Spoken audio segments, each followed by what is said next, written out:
talking? I was on the I phone. just finished up that rest of that section. Oh, okay. Yeah, I finished up, and I think that I was referring to something. I was saying that Stephanie would have been a better person to talk about something. Finished up that rest of that, but Okay. I don't remember quite what I was saying. Oh, girl, I hate when I lose my glasses. Oh, why are we so resistant to the little old lady chain? Well, girl, On this box. even if I have, because I do have a couple of those little old lady chains, but even if I do have it, I'm funky about what pair I put on the old lady chain. Mm-hmm. And I remember being conscious about my glasses when I was in the car, because I was thinking to myself, that dog better not step on my glasses, because I had taken them off and put them on whatever that console is where your gear shift is. Uh-huh. And so I was really conscious about the glasses. And then I came in the back, I got the mail, and the glasses would have been wrapped up with the mail because that's what I was doing. So I don't know. I don't know where they are, but for right now, I will just deal with these. Those are cute. Okay, well, thank you. I love my gray ones though. I love that pair of glasses. I've got that other pair of black and white glasses that seem like they overpower my face to me.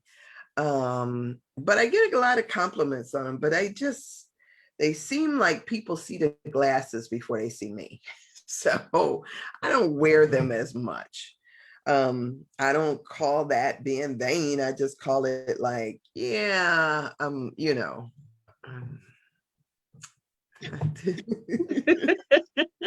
sometimes you want to, but you know what? I will say that I see so many people nowadays that have these huge, big, colorful glasses, and they're too. so cute on some people. But at the same time, it's yeah. Al Bridges is sending me Black History Month stuff this early in the morning. Whatever. He's probably watching me sit up there saying, yeah, I'm not reading that now. He was probably thinking, I'm giving you that so you could read it this morning on air. I don't know, but is it advertisement? No, he sends out during Black History Month. He would send out Black History facts every day. Okay. And then tell you to go tell somebody, like that kind of thing. And sometimes they get really long, right? Good morning, Desmond. Oh, he's becoming a regular. Wonderful. So it's he sends out those, and then they get long. And I don't read as fast as he does. He's one of those PhD brainiacs. I love him, adore him, but it's like, I don't read that fast, dude. It takes me a couple of minutes to marinate over something. And so I'm staying focused right here, and I'm excited about this next. I get excited about this stuff, period. So this chapter is so so juicy and affirming, and I don't know what the other feeling I have about it. Sometimes it's enlightening. Sometimes new information, it just opens up stuff for you. And then figure out that your thinking is tied to your libido, your sex organs, all of that stuff. It's like, man, have I been imprisoning you? Yeah. Well, we learned that from the book Pussy. Yes, yes, yes, But yes. this just takes it to a whole nother place. I was on my patio this morning and just kind of reading because I have gone ahead, so I went back so I could catch up, and then I was like looking around like, who's watching me? It's just reading that, it's like somebody's inside in my deep self and knows me. Oh my gosh, it was just Yeah, like yeah. yeah, it's good, it's so good. I hope Yeah. everyone else is getting a Well, just this refreshing experience.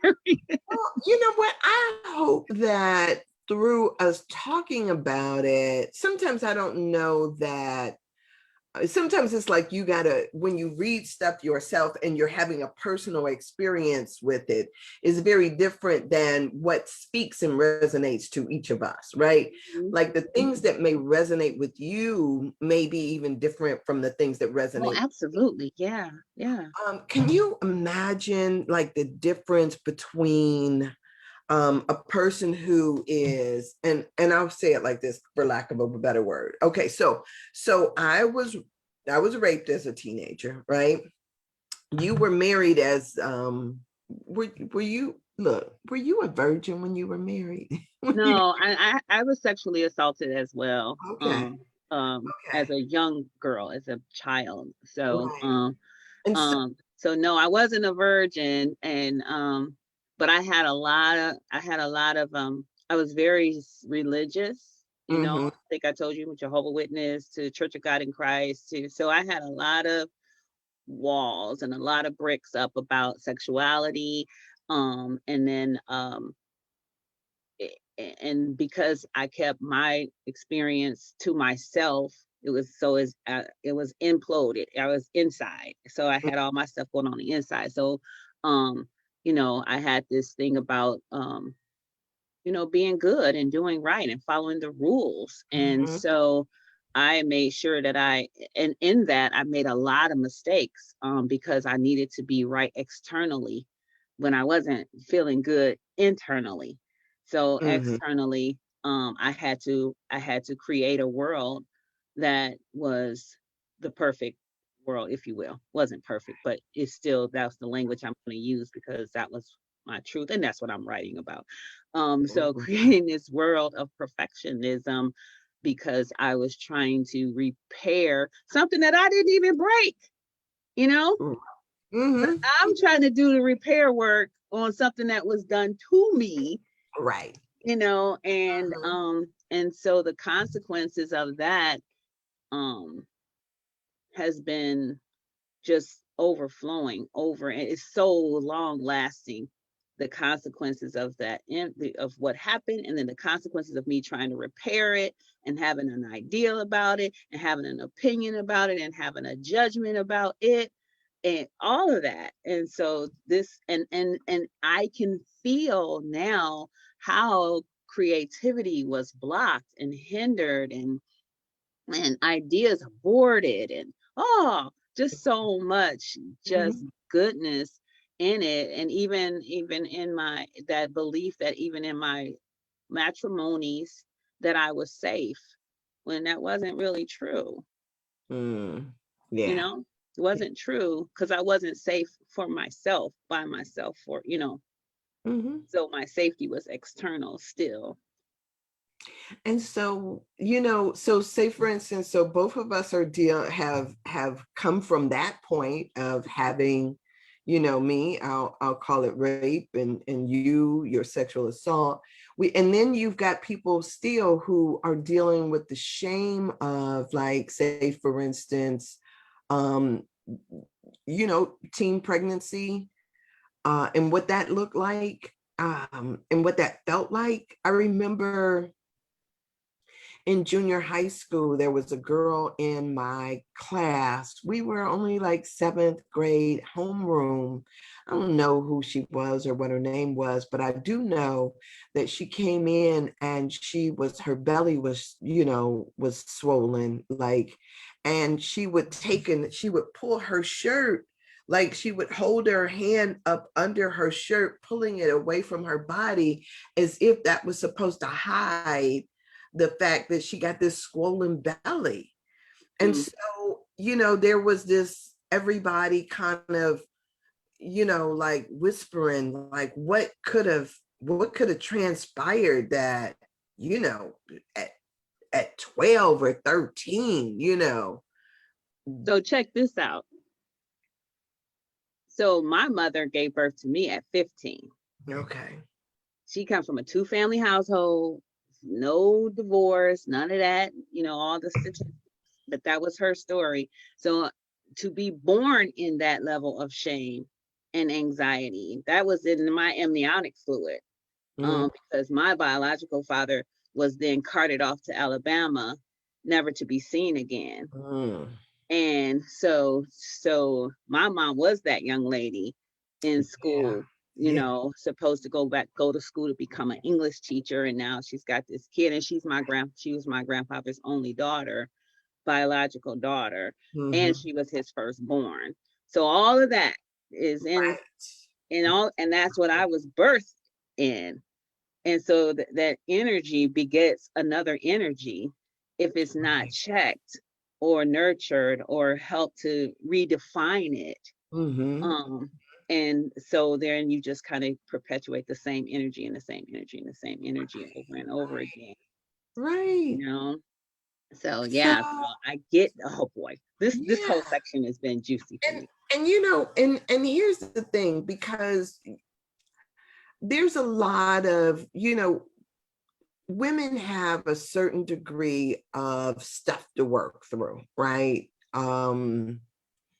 So whether it was us being perceived as promiscuous, Hmm.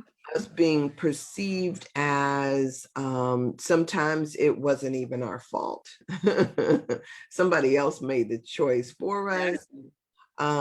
Sometimes we were bamboozled, fooled, tricked. I could tell you Manipulated, about, huh? manipulated. Yes, yes, yes. I mean, we could talk about all the things that could have possibly gone into, and I think that there is a power, and we talked about the power in confession, Hmm. the sharing our story, of having the conversation. There is a certain power in the awareness of it, right? To say, you know, to speak it, to say what happened.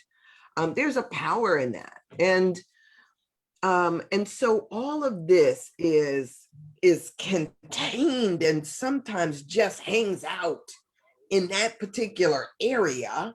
And it stops us from going up.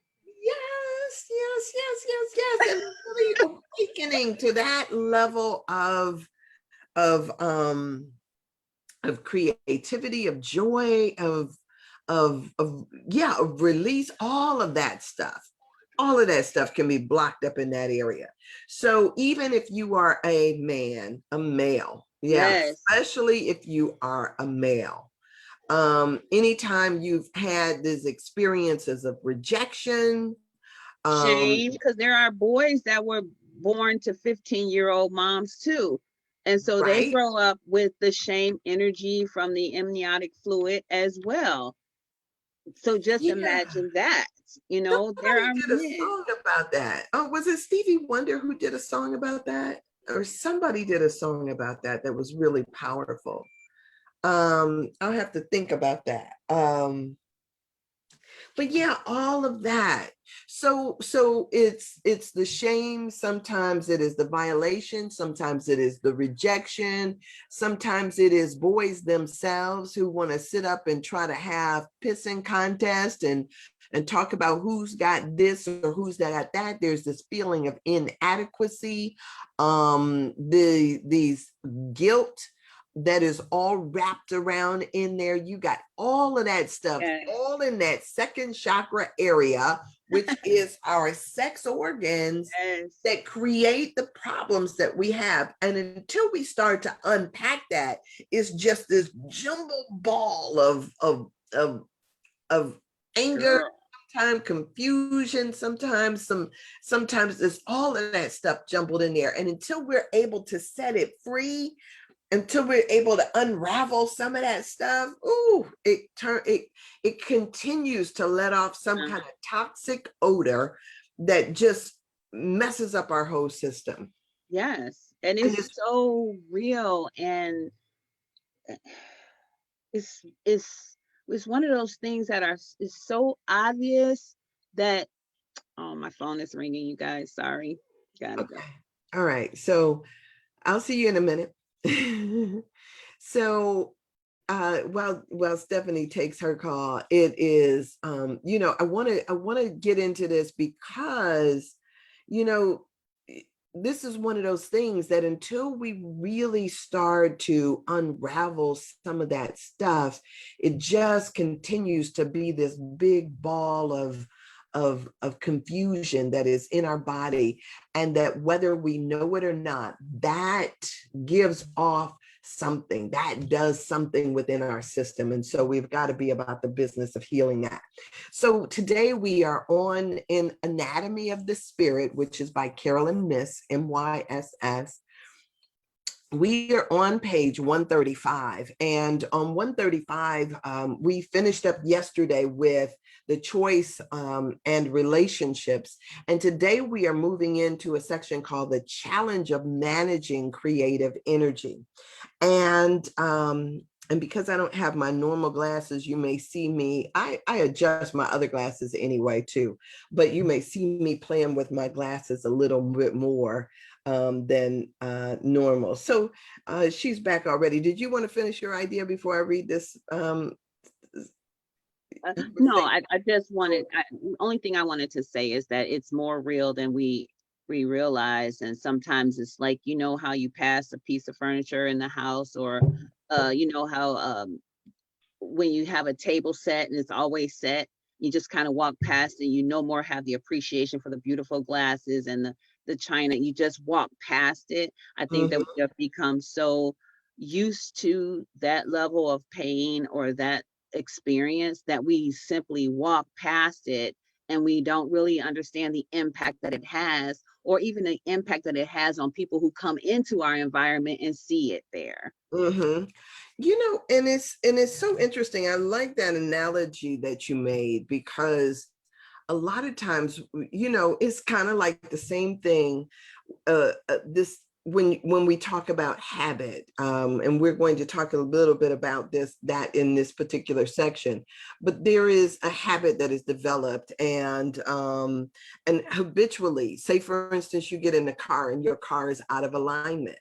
You don't even realize how far out of alignment, because you just keep making the adjustment. You're holding that wheel, and then when somebody else may get behind the wheel, or you actually get a front end alignment done, you realize, wow, man, I built some muscle just trying to hold that thing in the road where it was supposed to be.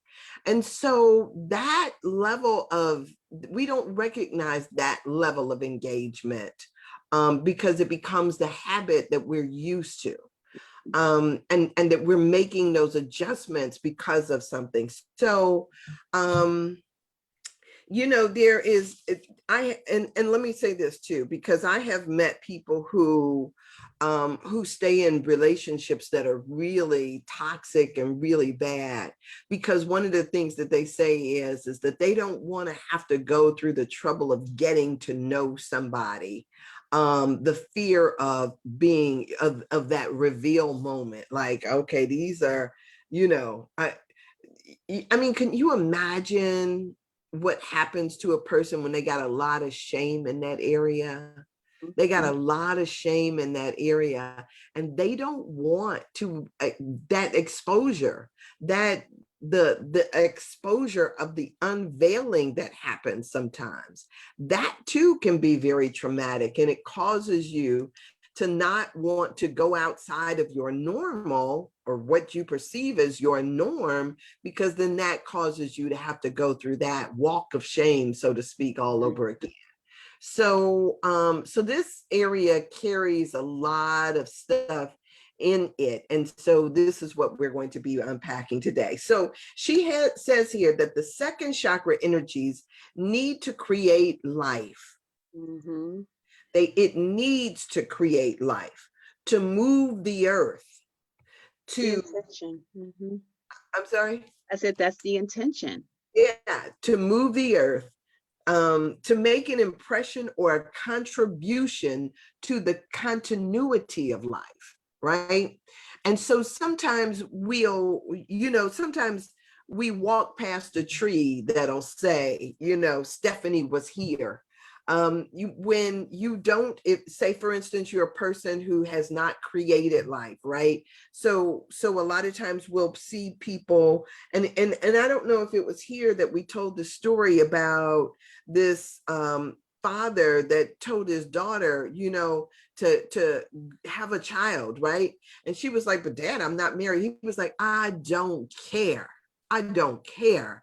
Just have another baby, because we don't want this line to end. It's the continuity of life that seems like it is so, it's an impulse that people have, that to continue on, to leave something here. When you don't leave, say for instance, a person or a body or entity, you look in other ways to make an impact on the world. It says, I was here. Yes. Mm-hmm. So whether it is this desire that I have to write a book, or somebody else to carve their name in a tree, or somebody else to, impact or have some influence, or touch some lives of some other people, there is that need that all of us have to figure out how we can leave our mark upon this place. Mm-hmm.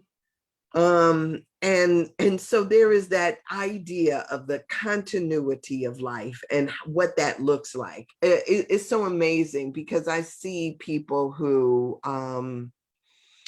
go to cemeteries and stand over graves or leave flowers and, all of this stuff, talking about, oh, I miss my parents, or oh, this or oh, that.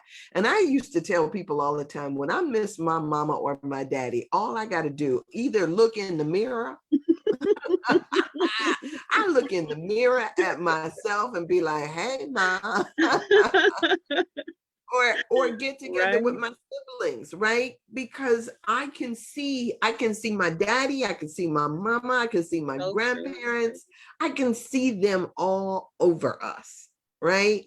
And so it never becomes this thing that I don't know that they were here, because that is what having children does for you. It continues your life. And when people say, oh, I love being a grandparent, it's because they see themselves walking around. They see their lives continuing on. So so that is a basic urge that we have, right? And so and so even suppressing that type of energy does something to you. So don't ignore it as if it's a small thing, because it's not a small thing. It is something that us mammals experience. Mm-hmm. Ooh. And it's kind of unnatural it's unnatural to resist it. And so when we are in resistance to it, that's because something has gone awry and we haven't gotten it in check. We haven't been educated or whatever it is to just expound upon it and create a goodness about it. We've I love your language, we've bastardized it. And so therefore we put the shame and the guilt around that desire, or the message that I have to wait to be given permission and chosen to create or bring forth life or an idea, or oh my gosh, that's a whole nother. So I have this little dog. That is a female, and she's, she's so cute, but she's such a little dog. And she has never had puppies, right? Because the woman who had her before was just like, yeah, she's too about herself to have puppies. And so she never really bothered about mating her. Well, what I noticed when I got her is that she had this intense, especially around the time when she was going in heat, it was almost like she was trying to attack other dogs. Like, you gonna give me some, right? But she's already 10 years old by the time I got her. And so she's going through that that menopausal thing. But yeah, she was like, and then when they wasn't trying to hump her or get on her back, then she wants to fight them. Like, what's wrong with you? You know, you can't reject me. And so as I watch it That's play really good out, observation. Wow. as I watch that little scenario play out, she hasn't been going into, you know, her little cycles of going into heat have decreased, thank God, because you know she still gets on everything. It was, you know, but to watch that and to watch that frustration, I felt for her. I felt so bad. And as a matter of fact, I took her over to this woman's house trying to get that dog. I was like, at that point, I was like, I don't care if it's the same breed or not. Let's just get, you know, let's get this going. And that little dog didn't hop on her. He was like just kind of smelling it and kind of, you know, chasing, following her around, but then he wouldn't get on her. And she was trying to do everything, trying to get this dog to do something. And then she started fighting him like, damn it, you know, just out of frustration. It was just so crazy. It's so So real though. Oh, yeah, it's real. It's real. And you see it all over. It's a natural thing. And the fact that society has made us feel as if there is something inherently wrong with that that urge to procreate, that too is tragic, it because is. that too It is. yeah, causes some kind of reaction within us.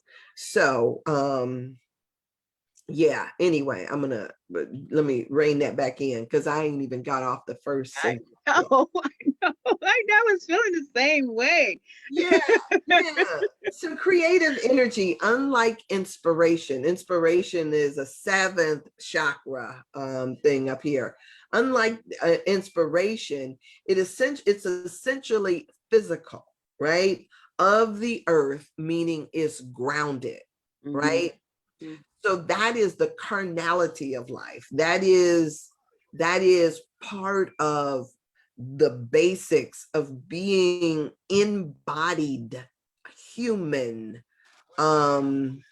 animals. That is part of that urge. And so it is the sensation of being physically alive, right? And I don't think that there is any of us, even the people who are so-called good girls and doing everything right. I can remember in junior high school, us looking at each other, me and my friends, and saying, what is this? Do you get clear stuff in your panties? Right? That's the kind of conversation that we were having about just when our bodies started to, Doing what it do. yeah, to come alive. We were just, you know, having these sensations, and it didn't take anything for it to happen, right? It wasn't somebody Nope. rubbing up against us. Nope. It was like, oh, I had a thought, right? Or not, because we were kind of curious. Where is this coming from? What is this Exactly. about? Exactly. And fortunately, it was us girls going to each other asking the questions, and not to some little boy that was just going, you know, try to tell us about, you know, what to do about it. Now, I will say that there have been people, I have heard stories that people have said that somebody told them that, oh, that means you now need womanhood training, or you now need to know, and you hear stories like this of and making it trying to normalize molesting somebody. Well, from I hate to always refer back to our history as a community, but that's that's that's the manipulation that was given to us from slavery, And to make it be okay, that's that cognitive dissonance, to make it be okay for something that wasn't okay for you. You something inside of you is like, this ain't right. But then I got people over me, a society, my family, my tribe, that says, girl, this is what we do. Yep. Yep. And so it's, so it becomes this thing of, like when all of a sudden you find out, oh, what, this is not normal. This is not what's supposed to be. Somebody is not supposed to be managing this for me. Yes. Right? That I have my own freedom and own say about what's happening right now. Yes. It's like a foreign concept. And so this is, to me, this is so major and amazing, because sometimes what it does is it opens, hopefully it helps us to see and to have different conversations, right? To be more receptive to sometimes the issues that people are dealing with, especially when you find out that, this kind of stuff, which is one of the issues that just kind of like has its little tentacles in everything in our life. This kind of stuff can just wreak havoc on people's experience. So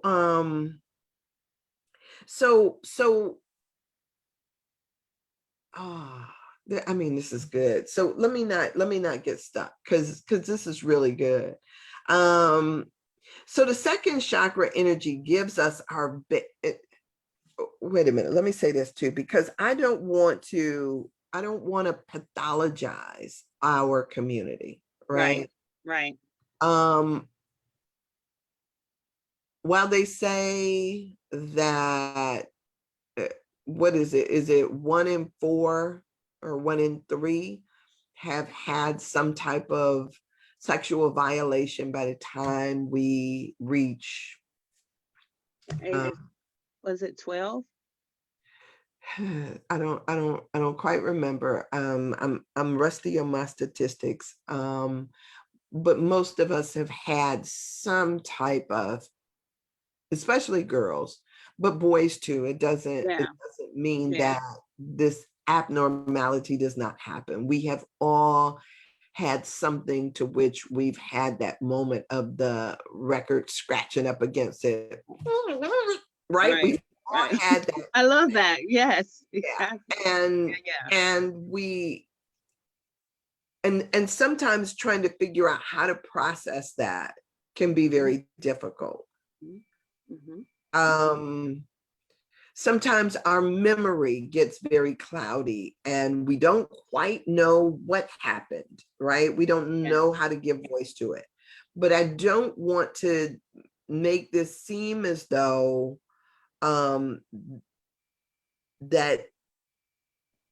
that's the only truth there is. I don't want to make it seem as though that some people haven't come up in wonderful households. Fortunately, I didn't have that stuff that happened within the context of my family, but it doesn't mean, my immediate family, I shouldn't say it like that, my immediate family, but it doesn't mean that it wasn't just as significant when it did occur. It doesn't make it like, any other thing. It is what happens. And so figuring out how this informs who we are today is what we are trying to unpack. And I'm going to say, like, I'm going to double, triple underscore that. It's just how it informs us. Even if we haven't had a sexual indiscretion or anybody has been any type of violation, even our society as a norm, the messages that we get can even psychologically or in our heart emotionally shut us down to be open and available. We have not been given the message that it's okay. We haven't, no matter what. We haven't been given the message that this part of who we are is okay and it's supposed to be alive and we're supposed to have this experience. It has been made to be not okay for all of us. I'll speak for a female because that's who I've been for 54 years. It hasn't been okay to be aware, to speak of it, and to be happy about it, and to be glorious about it, and to be like proud. Yeah. Yeah. Without, fighting for something. And we don't have to fight either, because that's a trick as well. We don't have to fight. We just got to be and relax in it. And Mhm. and that's the challenge. Um if I could express anything, it's like the challenge is being okay with that part of who we are. Like, Yeah. it's okay. She's okay. Right. I got to grab Right. the call. Okay. And so Gretchen says here, as I wish as a child I had had people who could talk candidly about a young girl's body. She said it was such a taboo in the late 60s and early 70s to even talk about or consider such things.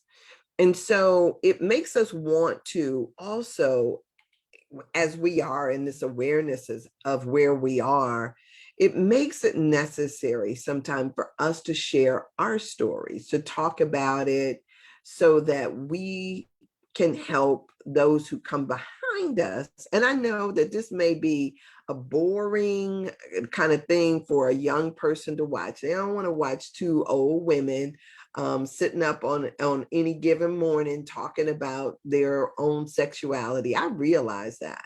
But what we can do is make ourselves available to people who may want to have a conversation, or who may be curious, or who we can provide some guidance to. So understand that there is an energy around that shows your openness to it, and to say how you navigate this, as you remember your life, right?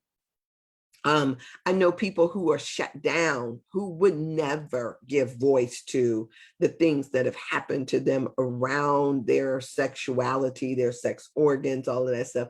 They just won't do it. As a matter of fact, not only would they not tell anybody, they can't even be honest with themselves. And that's part of all of that tightness that goes on in there. That's part of the pathology that we continue to let fester and inform us. And even if you were open and promiscuous, that does not exempt you from dealing with issues where it relates to this second chakra energy. Right. So it is the sensation of being physically alive. So the second chakra energy gives us our basic survival instincts and intuition. As well as our desire to create music, art, poetry, and architecture, and the curiosity to investigate nature in science and in medicine, right? And so this idea of being curious is something that is just, it is what we are, it's who we are. And when we suppress that, when we suppress that understanding, we are suppressing a basic part of ourselves. So this idea, when she says basic survival instincts and intuition, that's why when you get those sensations of whatever, if it's fight or flight, or if it is fear, you feel it down in that region. We talking about it, calling it butterflies in your stomach, but really it is something that kind of takes root in that region. And sometimes we go for so long without feeling that intuitive hit that something is wrong, because we've insulated ourselves against stuff like that. We don't have the sensation that there's going to be something jumping out of the bushes at us. We have so created these safe environments that these instincts are something that no longer need to crop up, because we've got safeguards in place to keep it from happening. But can you imagine what it was like when people actually roamed the earth and didn't have these housing structures and the policing and all of that stuff, that there was constantly something that was just triggering the instinct to tell us that there's danger, Will Robinson. There was stuff that was triggering us to be safe or to get to someplace that's safe. And those things, because they are not like engaged on a regular basis, it does not mean that they are broken, one, that they are not like real and present in our body. All of these things are there to kind of act as warning signals for us. And so teaching and talking about how to maneuver in that, I think, is an amazing and an interesting thing. But when you have a desire to create, even if it's just a cake, right? Stop beating up on yourself about that, because that creative urging is natural, right? The creative urging to, and that was one of the reasons why I love, there's a book or a TV show or series. What is it called? It is called, oh goodness. It is, it's a cooking show. I'm trying to think of the name of it. 10 years of, I got the book in there. Anyway, it's about the science behind cooking. So it's not just about a recipe, but let's talk about the science behind it. And that too is like this alchemical thing, an alchemical process that feeds the curiosity that we may have. So all of those things go in there together. So our creative energy draws us into an internal dialogue, right?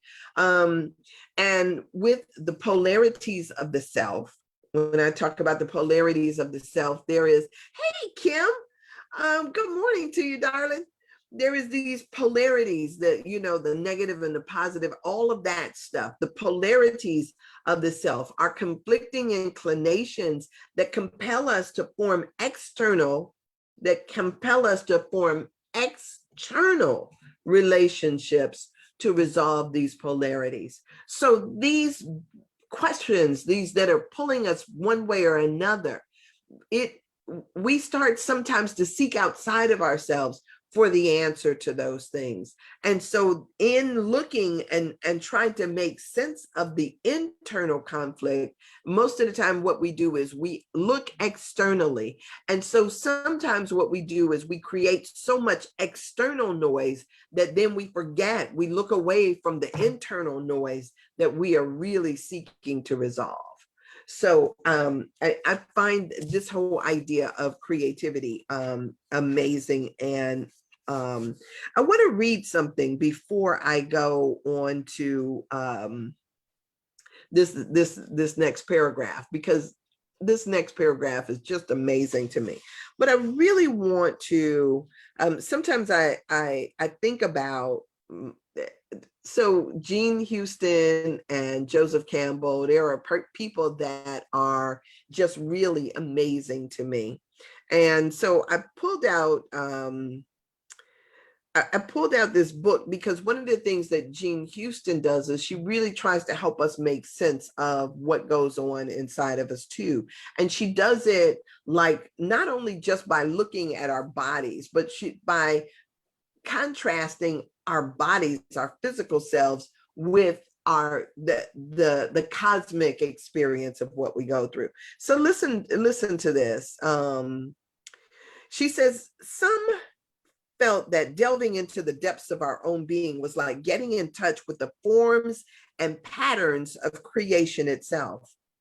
A scientist at the Rockefeller Institute, who was part of the study, said to me, I feel sometimes as if I'm tapping into the warehouse of God. I know my science, of course, and when I go inside, I find many of my own ideas and concepts all got up in symbols and fancy dress, and that was tremendous fun, right? So these concepts, these symbols. He said, yeah, they just got, can you imagine? I mean, just for a minute, like the stuff that is in your body. That's one of the wonderful things about the language of archetypes. It sort of puts a dress on it. So if damsel in distress is your archetype, you already see the image of what a damsel in distress looks like, right? Or if one of your archetypes is the hermit, you already know what a hermit looks like. So it has on clothes. You can see it like with the little the staff and the clothes that kind of cover itself up, looking like a hermit. You know what that looks like.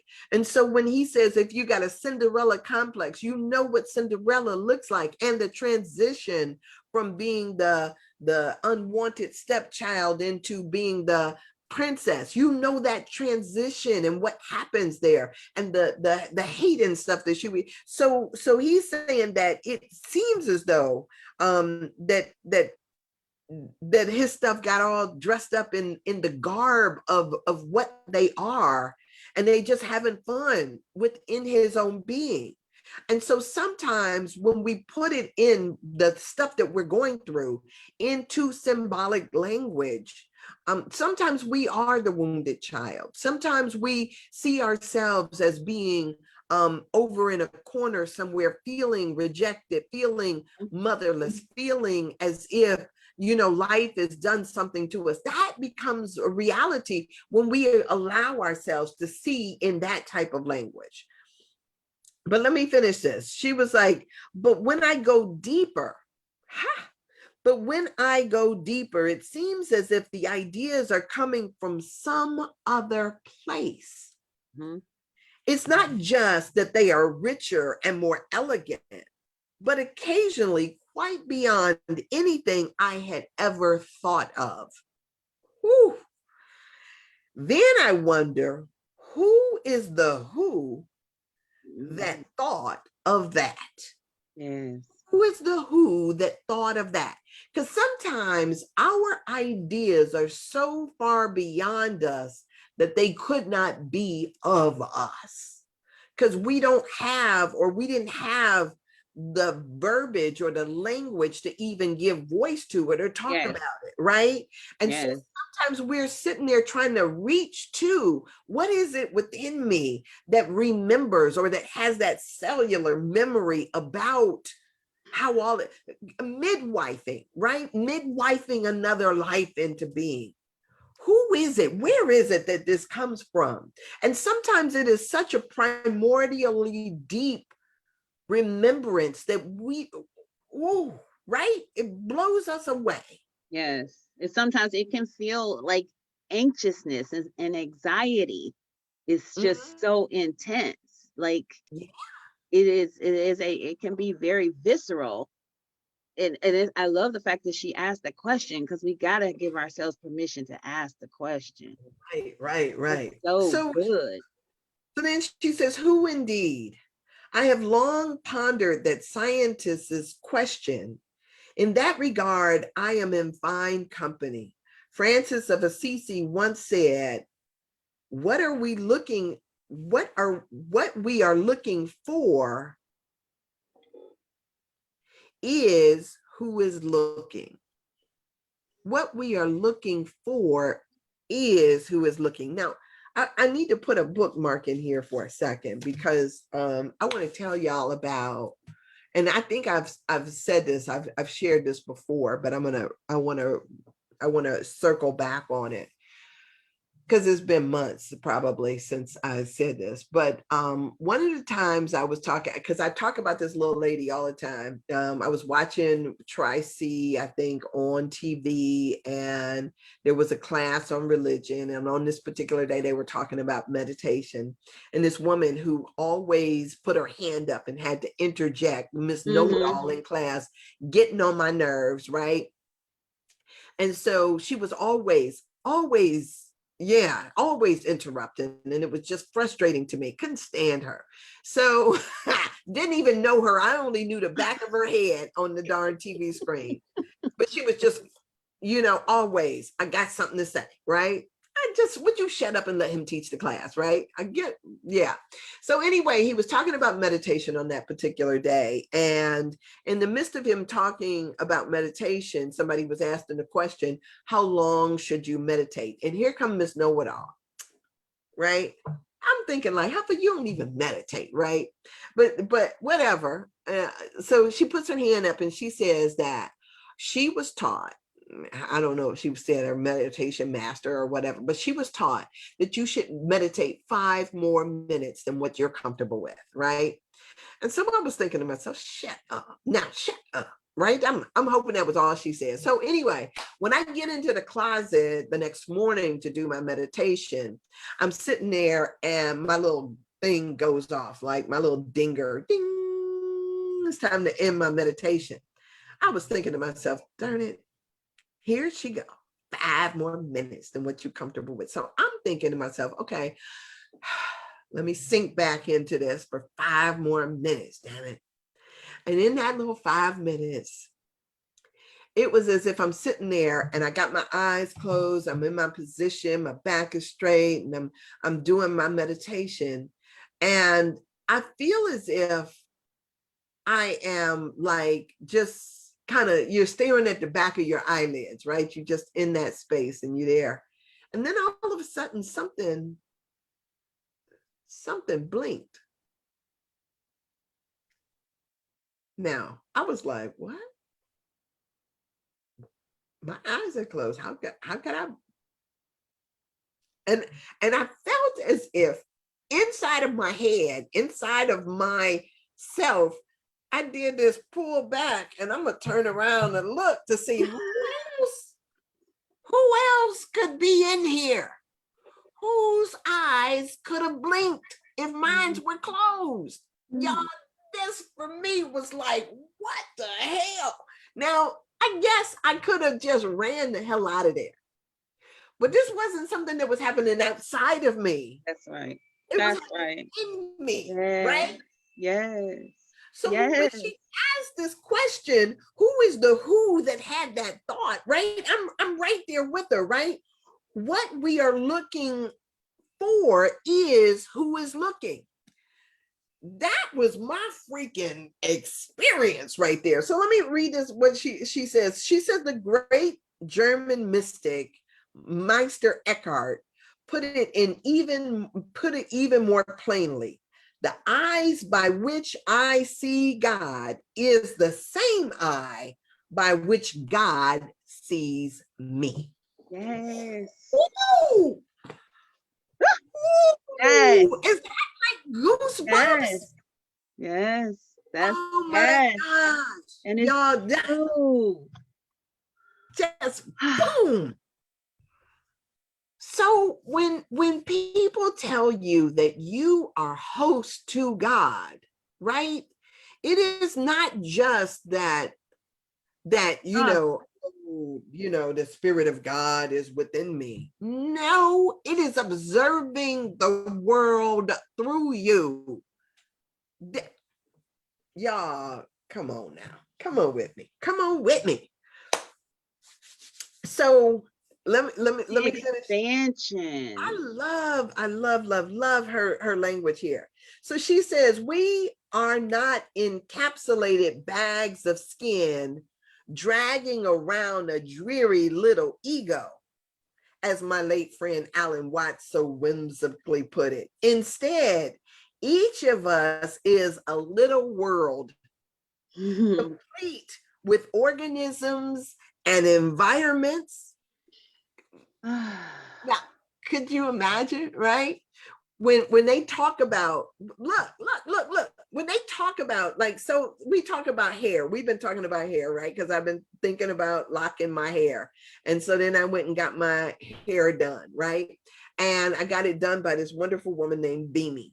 What I know is that when I think about my head, I think of my head as the cosmos, because when they talk about cosmetology, the word cosmetology has in it that this is your cosmos. And so who you allow into your cosmos matters.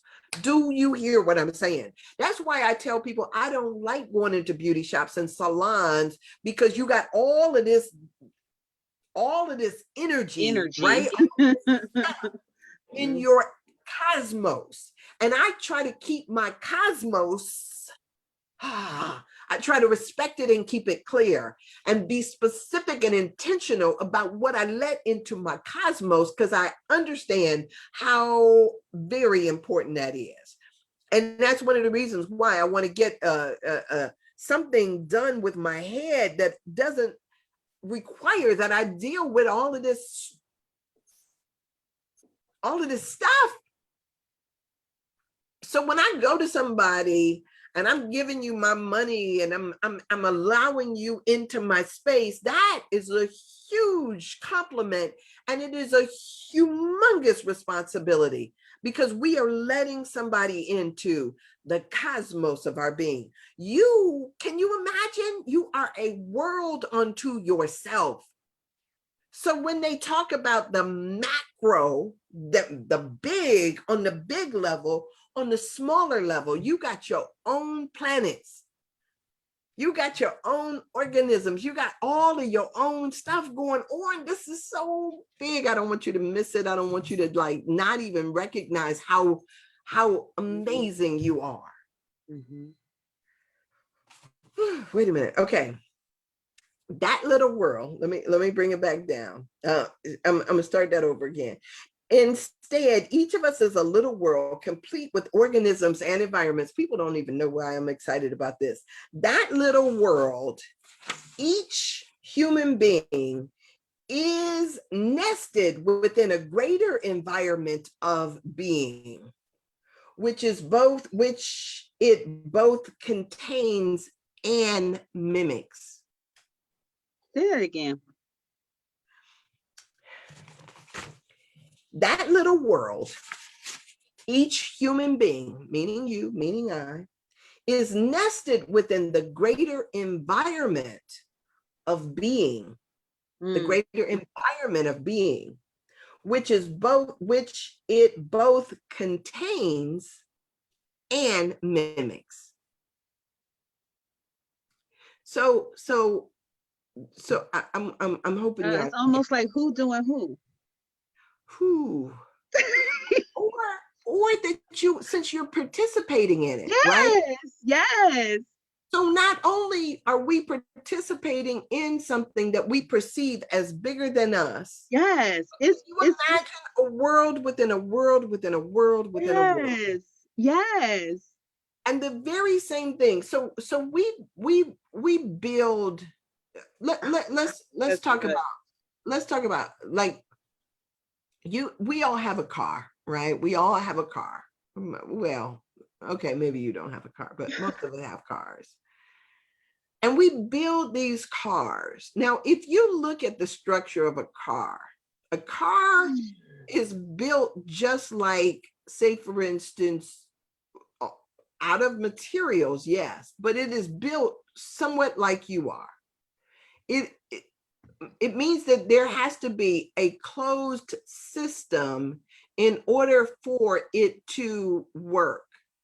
So when you put gas in there, if there's a hole anywhere in that system, that gas doesn't travel to the places that it needs to go. Think of that gas like your blood, right? Think of the engine like your heart. Think of all of that stuff. It is made as a replica of how our bodies function. And all of it is meant to work together in a particular place. You like we got hands and we got feet, and the car has wheels and tires and all of this stuff. And all of these things are, in order for them to move, this stuff has to actually send energy or signals to them, just like your body does, right?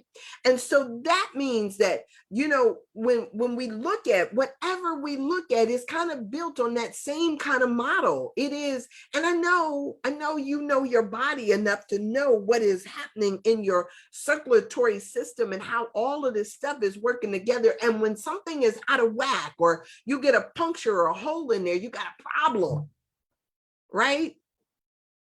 And so not only are we nested in this environment. The stuff that we see that goes on in our body is going on in the universe. We are a small what the bigger picture is. And so when we talk about what happens with the rain and how the rain comes down and it waters the plants and the grass, and then it's absorbed back up into the atmosphere, it comes back down as rain. When we talk about the cycles of the planet, when we talk about the cycles of nature, all of this, not only is it there in the environment, but it is within us. This is the same thing, and it's replicated over and over again in everything we see. That's how this stuff works. Oh, y'all may not feel me, and that's okay. It's okay if you don't feel me, but this is big. So let me finish this. I'm reading out of Jean Houston, A Passion for the Possible. This is a book that I read years ago, but I love her language because her language is just so rich. She says, our bodies are the stuff of stars and the minerals of earth. Some of us have heard Neil deGrasse talk about this, because he talks about, he is a astronomer, a famous astronomer, and I think he has, he drank the Kool-Aid, he figured out a way of marketing himself and then putting himself on TV. But this was Neil deGrasse back when he was just nobody, who was talking about the very things that they find on the moon, the very things that are made of, the stars are made out of, is the exact same thing that you are made out of. He says that you are in essence stardust. Right? There is no difference between you and those things that you see out there in the sky. You are stardust, right? So our bodies are the stuff of stars and the minerals of earth. Our blood runs briny with the seas, and we ourselves are living planets with billions of little beings, microorganisms, and who knows what else. Our genes are universes in themselves, coded with enough information to recreate the world. Oh, is that not big, right? Is that not big? Our cells contain the memories of all things past, the birth of stars, the coming of life, the experience of being fish and amphibian, reptile and early mammal, monkey and human, and the lure now calling us from beyond the horizons to enter the next stage of our becoming. Wow. Perhaps then it is the nature that lies within, the inner mirror of the great nature, pushing the universe along on its evolutionary journey. That is the who calling us to be more than we ever thought we could be. Oh my goodness. I tell you, sometimes just the recognition, maybe y'all don't feel me about how big that is, but it's okay. Maybe one day it'll catch up, and this video, this talk will still be here when it finally dawns on you how big and amazing you are. So a lot of times we got all this stuff going on within us, and we look to external sources like religion to tell us what it is and who it is that we are. And so we look outside of ourselves, and when it tells us and it shames us or tells us that somehow what we are, who we are, is not enough or is dirty or is, that there's something inherently wrong with us or something like that. When we hear that, what we do is we recoil back. And so we cannot let society dictate to us who we are, but rather we have to be able to answer that call. And we need people that are out there talking about that. Even what you believe, you're bigger than that. Of normalizing this, the calling that is upon you, that is calling you and saying to you, oh, come on up, like wake up, allow this stuff to just be. when all of that starts to unfold, when it starts to unpack, that is huge. So she says, and I realize we only got a few minutes left, but let me, I want to leave you with this. I want to finish up this page of 135. It says, creative energy breaks us out of habitual patterns of behavior. If we let them, right? Creative energy breaks us out of those patterns of habitual behavior, thoughts, and relationships. Now, and because hear me, because that curiosity that is trying to understand our bodies, trying to understand these impulses, trying to make sense of this, all of those things, it's not about you buying the right car. It's not about you making more money. There is something that is in your very nature that is calling you to explore, to expand, to be more than what you were. And the material stuff is not the answer to the call, but rather this allowing yourself to wake up to that I was meant to be more.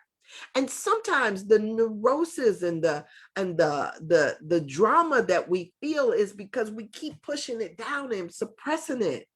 Can you imagine if you really allowed yourself to kind of be expansive, right? To if your desire has to do with nature, man, I tell you, there is so much in nature, right? We allow other people to create medicines for us to suppress our naturalness. When you have what people do is they scare you, right? Oh, you better not go out there and taste that, that root or that mushroom. You better not touch that because it could be poison. We allow fear to dictate to us how it is that we engage in nature, and it suppresses that. Wonder if our calling is to go out there. They tell you to be afraid.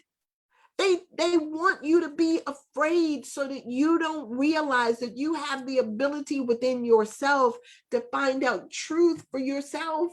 You have it right within you.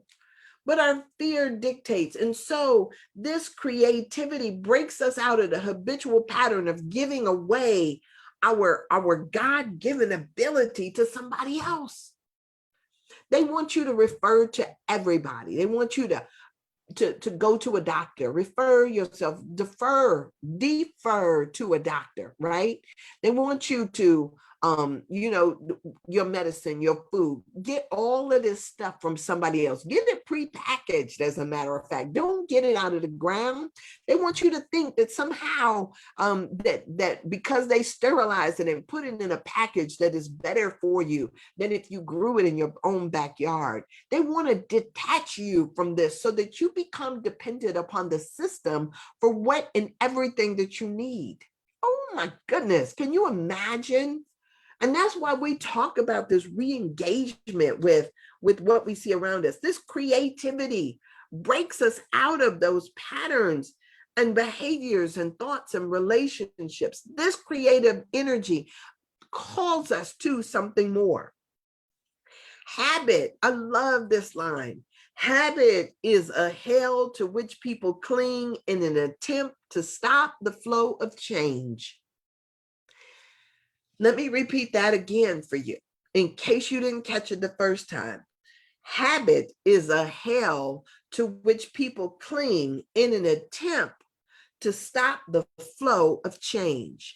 Habit is the hell to which people cling in an attempt to stop the flow of change. Habit is the hell to which people cling in an attempt to stop the flow of change. Habit. And so how do we answer the call? That becomes the question. We have to have the courage to answer the call. Oh my gosh, that's big. That is huge. I don't know about you, but that's huge. What's the habit, right? What's the habit that you have, right? Going and sitting in front of the TV, going back to sleep. What's the habit? What's the habit? Because really, I know that I have habits, right? If, say, for instance, I wanted to write a book, I had a habit of sleeping until, 8 o'clock in the morning. I had a habit of after I got finished with all the rest of the stuff, the busy work that I had during the course of the day, I had a habit of sitting in front of the TV, or I had a habit of finding something else to keep me busy. The habits kept me away from what it was that I really desired. What's the habit that you have that's keeping you away from being the you that's calling you, that you really desire? Habit is the hell to which people cling in an attempt to stop the flow of change. What habits do you have that is keeping you from the change that you desire in your life, right? What habit? What habit? And then it becomes like, okay, once I identify the habit, how then do I break it, right? How then do I change it? How then do I change it? And so you didn't miss it, Erica. It is right here. You can go back and you can watch this thing from the beginning. But creative energy defies the repetition of habit. So the creative energy that is you, the creative energy that is within you, that defies the repetition of habit. But you have got to allow yourself. Don't tell yourself that you don't have creativity within you. Don't tell yourself that you don't have art within you. Don't tell yourself that you can't. Don't allow fear to dictate to you what you can and cannot do. Right? If look, so this is what I'm doing, right? If my gifting is to talk, if my gifting is to take ideas and bring them together and package them in a different way, if that's my thing, I can't let my habit of sleeping late get in the way of that. Because once I recognize and know that this is part of how I let it flow and how I get more, that this is my gifting, once I recognize that and then start to do that, I can't go back to the same old thing. I can't, why? Why would I? And so that becomes for you that same thing. But creative energy defies the repetition of habit. These two forces, repetition and creativity, are at odds with each other within the human psyche and impels us to invest and reshape the chaos of our world with personal meaning. Whew. So y'all, I'm going to leave it there. But I will say that, we've got to break the habit of sameness. We've got to break the habit of our smallness. We got to break the habit of sleepwalking through life. We got to break some habits, right? And so,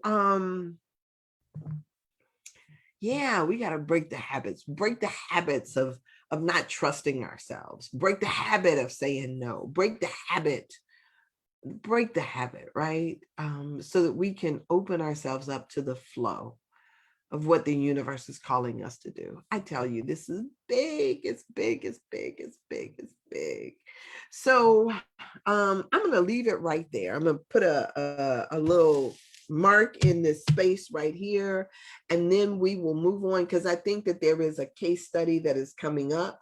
And I want to take that all as a unit so we can talk about it as a unit and move through that and see what's in it for you. I'm using my life too as a case study and recognizing that there are messages in it, not just for me, but for you too. Sometimes you get the very feelings, the very sensations that I get, right?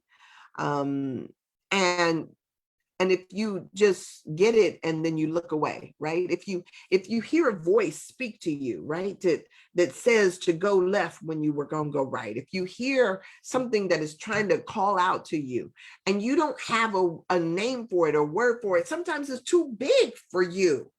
But when you hear somebody else talk about it, you can say, oh, that same thing happened to me. I'm supposed to listen to it. I'm supposed to follow its directions.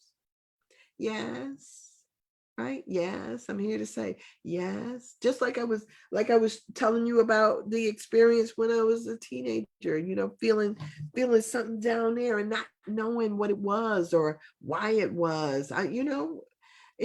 These things we have to be able to be open and honest and share our truth, right? And by doing that, then we help other people to navigate through this thing, right? Oh man, it's so good. It's so good. Yeah, Erica, I would go back and listen to this again or listen to it from the beginning, because we've talked about a little bit about sexuality and about our sex organs and about what's happening with our bodies and all of that stuff. I think it's fascinating. And so if catch up, right? Allow you, don't, the habit of going back to sleep, don't let the lure of the pillow or whatever keep you from your blessing, right? Don't let that happen, right? Whatever it is. That's why we're moving through this information, so that you can see in your own life how all of this unfolds. And I tell you, even as we talk about it, even as I'm talking about it, I get new and insights and ideas. This is good. So you guys will be back here in the morning. I'll see you at 7:15 to 7:20-ish, God willing. And yes, I'm so glad, Sarika, that you are here, and that we can have this conversation. As a matter of fact, when I was talking about the stuff in our panties, I was actually having that conversation right there on MLK with Marsha and a couple of other people. We was talking about, what is this? What is our bodies? What are our bodies doing? Right? We were having that conversation. That is the context of that adolescent stage in our lives, where we were curious about what was going on, and then trying to find the answers within that. So I'm so honored that you're on this walk with me as we move through this material together, and sort of shine a different spotlight on there than I even did when I was by myself, because I read this book so many times before, but now I get to talk about it and expand on it, which is just huge. So yeah, if you want to get the book, get the book. If not, hopefully we are doing justice to it as we move through it. And but getting the book allows you to just chew on it for yourself, right? But whatever the case may be, we are here. All right. Love y'all. And I'll see you tomorrow. Blessings, blessings, blessings. And I'll see you tomorrow. All right. See ya. Thanks, Stephanie, for being here. She's working.